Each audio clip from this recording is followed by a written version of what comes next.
the come up. It's the come up. I'm ready. You have to be ready. You have no option. We're recording now. Hello, people of the world and the Come universe. It's me, Nick, and this is the Come Up. I am super excited to be here with my guest today, like a literal superstar, storefront darling, musical theater, fantastic singer, amazing actor, host of the incredible How's Your Heart podcast. This is Michael Turrentine. Hey. Okay, just a note to the audience. I've never sang a note in my life. I can't. I won't with these lies. The lies are not what I want today. I miss you so much. Oh I my miss God. you. How are you? I'm so good. I'm so much better being on your dang show. I know. We've been trying to make this happen for a while. Oh my God. Michael, do you know what I do often? I What? re-listen to our episode of Big Disney Energy I with know. the great Tyler Meredith because that episode is fantastic. It is so good. Like, we were literally just kikiing 3 ways through a Zoom call, and it was amazing. It was so fun. Oh gosh. Oh, I miss Tyler Meredith too. I know, right? We should do like another like Kiki situation with three of us, Honestly. make it happen. Honestly, yeah, with some beverages, maybe. I don't know. Oh, we love beverages. Michael, Yes. you and I officially met. Was it Total Bent? Was that the first time? That was the first time I met you. Yeah. Yeah. What a time. Like, I mean, that was I had wild. known you because you're like always around, and like I worked in casting, and Michael's always being invited to audition for something by someone because people love him. He also booked that State Farm commercial, which you probably saw. He was on the cell phone, and Y'all saw my it. parents and all that. y'all know jazz. y'all saw it. Y'all saw it. Y'all was like, "Who is that black man?" That was him. That was Michael. He's so Turrentine. beautiful. Is he single? Oh, I knew all of you were asking that. Everyone's asking.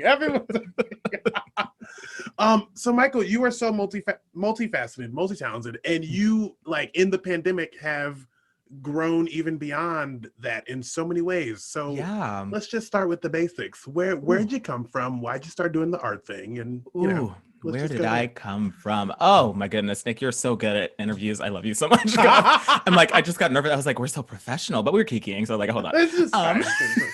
No, I'm originally from Tulsa, Oklahoma, and I've been in Chicago for about 6-7 years now. I didn't start acting until high school in Norman, Oklahoma. No, that's not high school. Sorry. No, Norman was in college. Sorry. In high school in Tulsa, Oklahoma. And the day that I knew I wanted to act was I saw Jurassic Park, and I was like, wait, those people like just run away from like fake dinosaurs, and they do that for a living, and they get paid. I'm so happy that Jurassic Park is like your entry point. It is. And yes, I did see Jurassic Park before that, but I didn't start acting like until high school. So I was like, I want to do that. I want to run away from dinosaurs, and they get paid to run. Like, they build these giant playgrounds for these adults, and they get to act on them. So I'm like, that's amazing. And then I started my first musical, which was Annie, in high school, and I played man number 2. And wowie dowie. Annie was my second musical. What was your first? My first was Once on This Island. Oh my God. I was a little Agwe God of Water. Yes. At age 10, killing it. Walk with me, little girl, don't you be. Well, and then I was in Annie I was Daddy Warbucks, but my voice still hadn't dropped. Yes. So I was like, NYC. It was hilarious. It was great. You're like, Annie, oh my gosh, I love Annie, you, sit Annie. on my knee, Annie, it's fine. It's just not fine. It's not fine. Parents were like, okay, wait. We have questions. Oh my God, I'm gonna cry laughing so much today. And then I moved to Chicago, and I hit the ground running. I did one of my first shows in Chicago was The Hairy Ape with Oracle Productions, and that I think that was the show that kind of got my name out to people, because that was directed by Monty Cole, legendary Monty Cole, starring a bunch of wonderful black actors in Chicago who have come up to like win awards and still work, and like some have moved to LA and New York. So like it was a really cool, like, I didn't realize the seed was being planted in that show, and that show was fantastic. And then I just kind of like skyrocketed from there, and it was really, really great. Just kept running. Yes. What keeps you in Chicago? What is it Oh my about Chicago that makes you want to stick around? Not the cold. I know y'all just got hit with a bunch of snow. Oh my gosh, there's the blanket of a thick We got weighted that blanket. last week. So Really? yeah, last week we had 2 snow days, and then y'all got like residual snow on Wednesday. Oh my So now gosh. it's your turn to get I the like, actual but snow. like, take it back. Take it back though. No, I'm good. I'm chilling. It's so. Get it? Oh, darn you. Oh my God. No, but like I think the main thing that's keeping me in Chicago is the people. I love the people here. I love the acting community. I love the Blackting community. And it is just like it's just a family. And I also love the fact that in Chicago you can live the city life and then like go away from it and be in the quiet like that. So I really like how it's spread apart. Yes, we love it. Well, and you can do so many things. Mm-hmm. You do so many things. Oh, me? Oh, You're a playwright now. I am. How did that happen? Child, like I feel like I fell into it. It was like so wild because it's still weird to call myself a playwright because I just like to write. And I'm like, okay, I'll just write something and like put these people in a Were you play. always writing things, or like did this just come out of you being like, what do I do with my creative life? Which is how most projects have happened in the pandemic. Right. No, I've always pretty much writing. Wow. I promise I'm a writer, y'all. He always writing. I've been like always writing, and it's like I think it just transitioned into playwriting like right after college. And I started writing a play like 3 years ago. And some of my friends were like, keep on writing it. We can have a reading of it in our living room. And I was like, this is great. So I had like professional actor friends read my words in a living room while we all drank wine. And I was like, this is really cool. And then I kept on writing. And it just turned out that people kind of enjoyed it. So I was like, this is nice. This is really cool. And like, I think the main thing that I love about writing is giving people a chance to like play, like giving actors like a fun role to play, you know? Let me go turn my furnace off real quick. Oh, absolutely. Walk with me, little girl, won't you be afraid? Walk with me, little girl, won't you be your guide? So wow, you're about to get us sued by. Oh yeah, I'm sorry. I should probably not. No, it's okay. It's okay. We're including all of it. And whatever you need, hey, Mama will provide. I love that show so much. As problematic as it is, Yes. you know, that's like Flaherty and Irons are also behind Ragtime, which is one of my favorite musicals of all time. So good. Mostly because it was like the first time I felt like I like saw myself in a role, like for real. Yeah. In Cole House Walker Jr. I knew. I was like, I know. Baby, someday. But the thing is, I'm like, will I someday? Because like I feel like that show has a lot of problematic trouble. Like it's like true. The black man gets shot in the back after giving himself up, and they killed a black woman just for asking a question, and like it's all these things, and I'm like, I don't actually know if I can want to do this show anymore. Right, I know, and it's so good. It's really good. It's really so good. And the music is, the music is so hard. Right. Like, wow. Well, and that's, you know, I mean, we're as musical theater stands as we are, like it's I've been thinking so much, and I've been like re-listening to my musical playlist since I got back to Omaha. I don't know, something about being back in Omaha has like relit my like, maybe because I work in a musical building, but whatever. But I've been like listening to these shows and been like, oh, this is problematic. And I'm like, what has happened to all of my loves? Like every single one. You're like, oh, dang it. Wait, no, I was singing with this when I was 8 years old. There's nowhere for me to go from here. So, you know, that's been a fun part of, you know. Like, since we all have like the time to like actually delve into the lyrics of every song, we're like, oh, wait. Am I wait, what's wrong with me? Am I canceled? You better fully pronounce that word. Canceled? Canceled. There are 2 L's. Canceled. Oh my God. I'm obsessed with you. So Michael. You also, okay, so which came first? You are on 2 podcasts. That's Oh, how famous you are. oh no, no, leave me alone. I'm just hiding. I'm just hiding behind my shame. Don't be shamed. Okay, so which one do you want to tell us about? Do you want to tell us about Unwell, or do you want to tell us about How's Your Heart? Oh, well, you know what? I'll go in order because like I was not a podcast stan because I just never listened to them before I was cast in Unwell. Yeah, so like I remember I did a oh god, what is it called? It's around Halloween and they do like audio plays live, but they like record them. So like there's these voice actors on stage doing these like brand new audio plays, and they're all scary. And I was cast in one of them. And then this person, their name is Jeffrey Nils Gardner, came up to me and they were like, "Hey, I love your voice. Do you want to audition for this?" And I was like, "Sure. I don't know what this is. What?" And so I auditioned and got cast as like just one of the lead roles in Unwell, a Midwestern Gothic mystery, which if you have not listened to it, y'all, it's really, really, really great. If you like creepy things with heart and like smarts, it's so good. It's so good. I'm not gonna give anything away because there's a lot of spoilers, but Heart and smarts. We love yeah. it. Yeah. So that was my first experience with podcasting.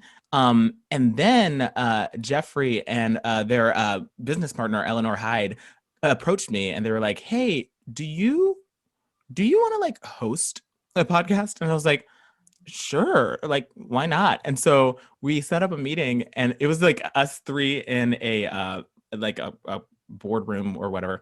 And we talked for like 2 hours. And by the end of that, we had the show How's Your Heart like pretty much outlined. We had guests outlined, we had like themes outlined, like everything. And I was like, this is what is happening. I don't know who I am anymore. They want my voice. They all want my voice. They want my voice. Who am I, Ariel?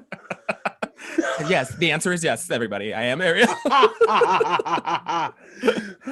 But yeah, that was my second experience with podcasting. And I'm sure, like, speaking as a podcaster yourself, who is extremely famous, Okay.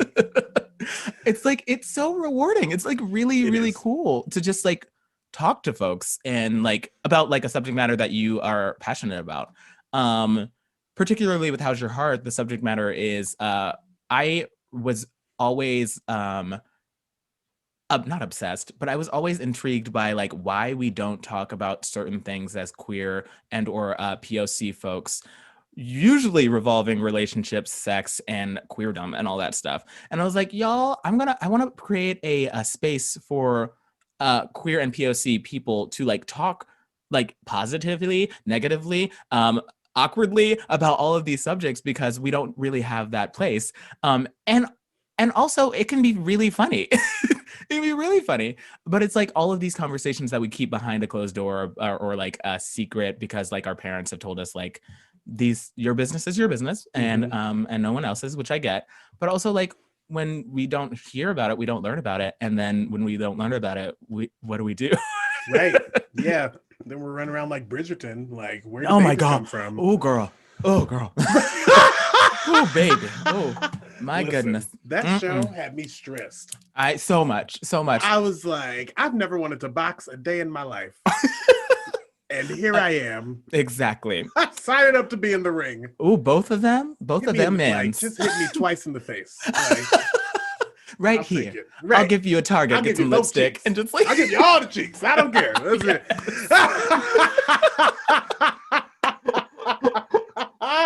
Oh my God.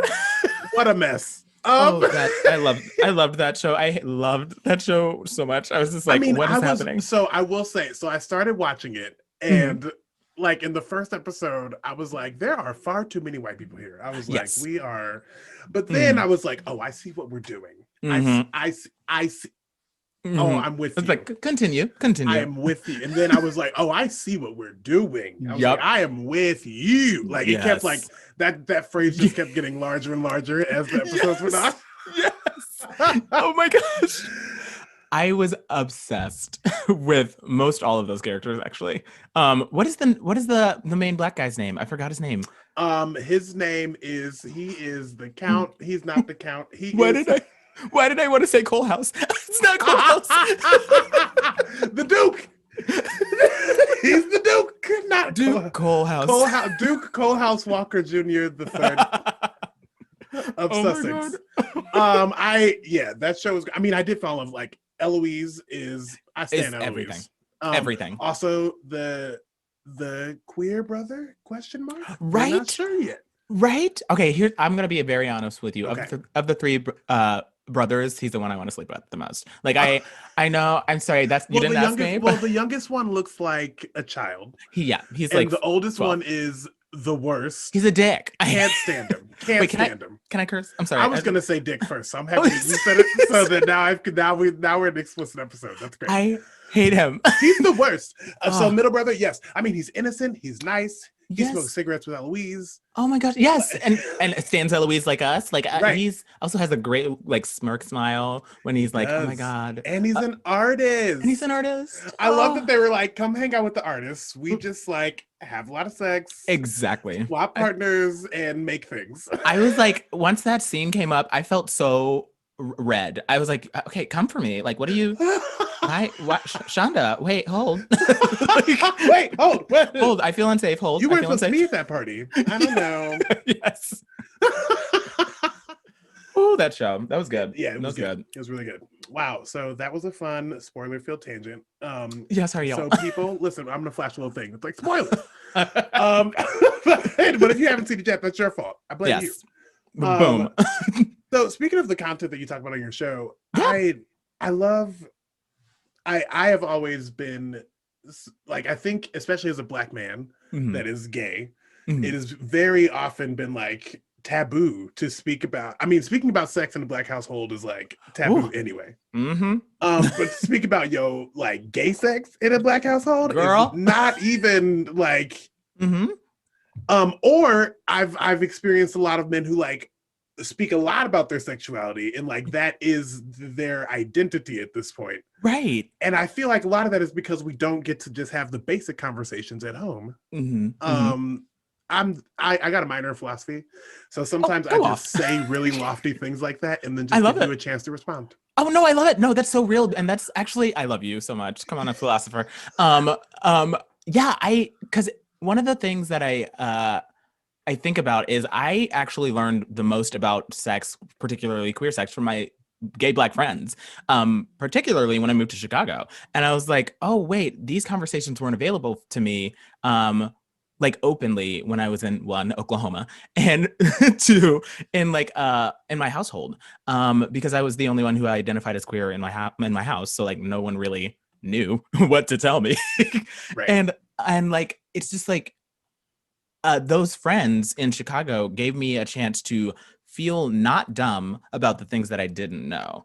Mhm. And they like allowed me to ask questions, like just quote unquote dumb questions, about like starting relationships, starting like sexual activities, types of sexual activities, because like we all know that like sex comes in many different forms and colors. Mhm. So like it's just all of those open conversations were so necessary for me. And I was like, well, y'all, like we need to release that to the wild. Like everyone should listen to these conversations and like have these conversations, because you're not stupid for not knowing these things if you're not if no one's talking to you about them. Right.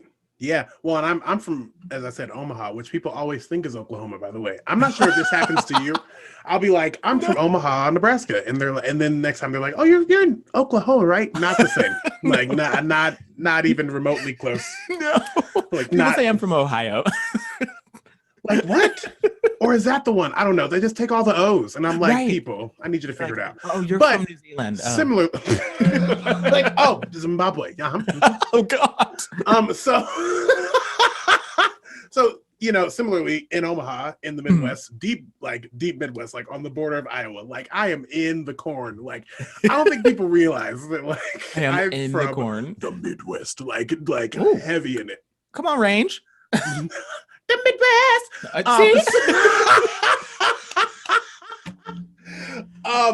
I stand you, Nick. I stand you.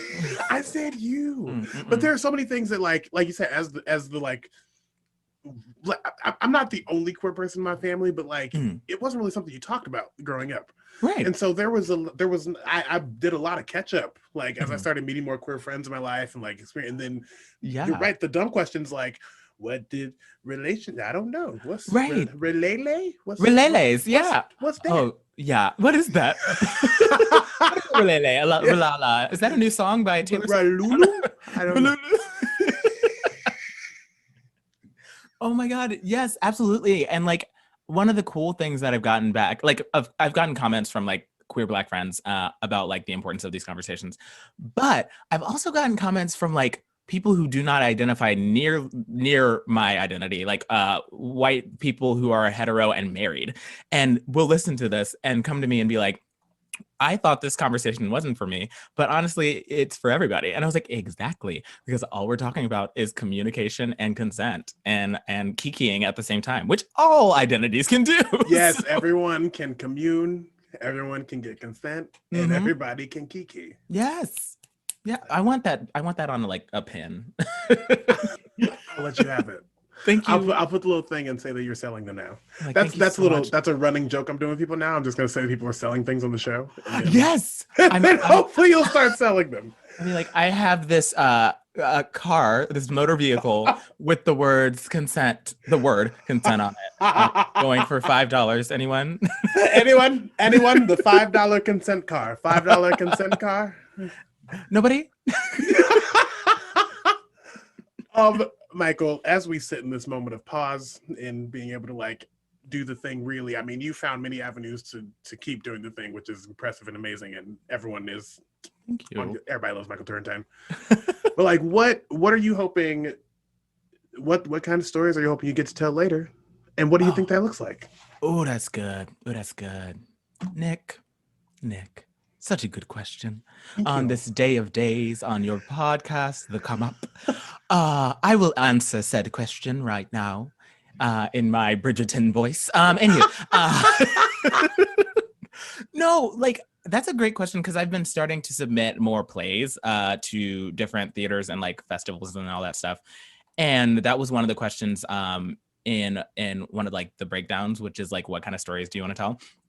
And I thought about it and I was like, I would love to tell stories about queer and or POC folk that is not revolving around their trauma. Like life inherently is full of trauma. It's there. It happens no matter your identity. It happens. I love queer and POC stories where I'm like, oh, I see that Black man just living and he just went to a 7-Eleven and he fell in love. And now he's married and they have a dog. Oh, the end. Great. You know, like, and it's not necessarily a happy journey the whole time. It's just like well, at least he wasn't a slave. Like, I don't need to see that anymore. Right. Well, and it's not that life exists without trauma. Right. It's that we as Black, brown, people of color, all shades, queer folks always are centered. Our trauma is the center of the story. And I'm with you. I don't want that. And it's like, it's wild because if you delve deeper, some of the stories that are written about POC are written by like non-POC folk. And that just tells me, it's like, they're like, your life must be so hard. It must be so hard always. Okay. Yeah, sure. POC life is hard, but it's not, that's not the only thing like about us, including queer folks. Like that's not the only thing about us. It's a very important aspect of us, but like, explore the other important aspects of my identity rather than the ones that make me cry. You know? Right. Well, sad tears. And listen, yes, our life is hard. So do me a favor, instead of writing about it again, do something. Oh, Nick, your range. Oh, your voice just scared my wee little heart. But it's that thing where it's like, I was thinking about it this morning, actually, like literally having this thought this morning, where I was like, y'all keep telling these, like, now we in this month, we are recording this on the first day of February, entering Black History Month. Black History. But we enter this month, and this is a time where we talk about learning our history, and like we tell people to watch these movies and do these things, and I'm like, but they've engaged with this work before. Like they have sanctioned, like this is the month that they have set aside for us to celebrate the heroes that have brought us from the oppression of the past, which means that you know about the oppression of the past, and you knew that we needed heroes, which means that we were in trouble.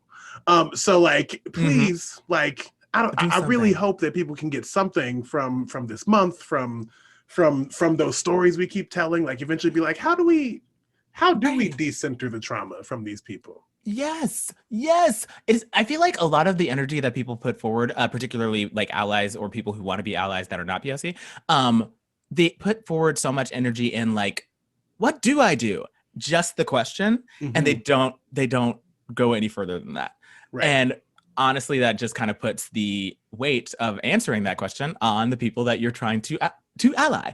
And I'm like, y'all, okay, Google, one, and two, like, figure it out. There's so many things you can do. You can donate. You can start these conversations with like family members, friends. Yes, they're hard sometimes, but you know what else is hard? Slavery. Sorry.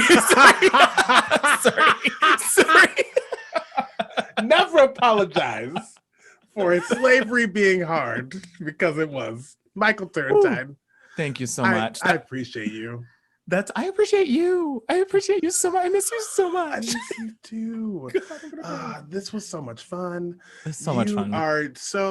Just keep shining your light. You just like have this, even in your Jeff Award acceptance speech. Congratulations. I want to say publicly congratulations. Oh, thank you. It's right over there on my shelf. Come on, star. But Michael was like, listen, thank you all so much for this award. Now listen, baby bears, we have something to talk about. Yes, because the world is falling apart and we can't have this, right? So I need us to all get it together.